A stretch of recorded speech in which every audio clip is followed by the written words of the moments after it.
Sign up for free Stratfor Intelligence. Simply enter your email address to receive 2 free reports each week.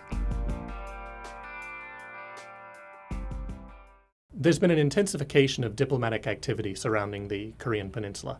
It appears that we may be nearing a breakthrough that will allow the resumption of nuclear talks.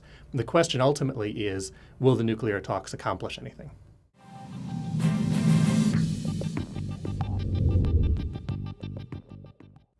We see a lot of activity going on regarding North Korea right now. There's the Group of Elders meeting.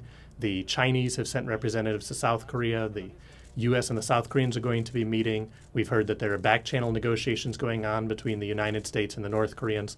So everything appears to be pointing to maybe within the next few months a resumption of negotiations regarding North Korea's nuclear program.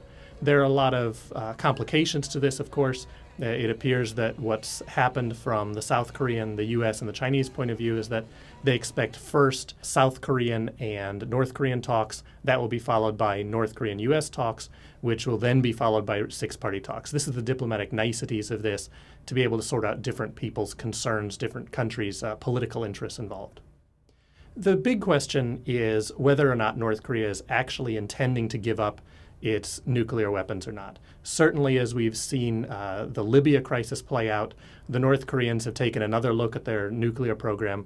Libya gave up its nuclear desires, and later it was invaded by the West. The North Koreans see this as proof of their point that if they give up their nuclear program, that they open themselves up to invasion.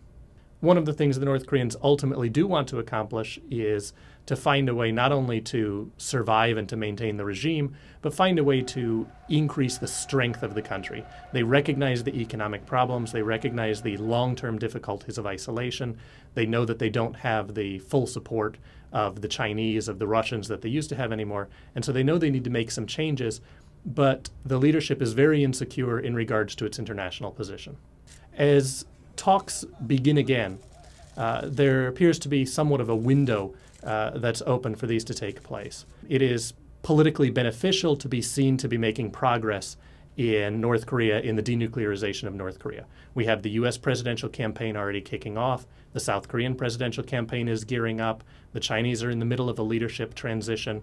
There's a lot of change going on in the region and around North Korea. In the short term, it may benefit the talks. There may be an interest in making progress and interest in pulling North Korea back from the brink again.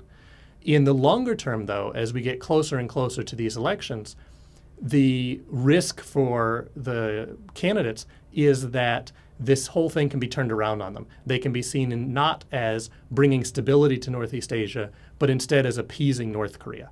And the last thing a political candidate needs as he's heading into an election is to be seen as giving benefits to a rogue regime.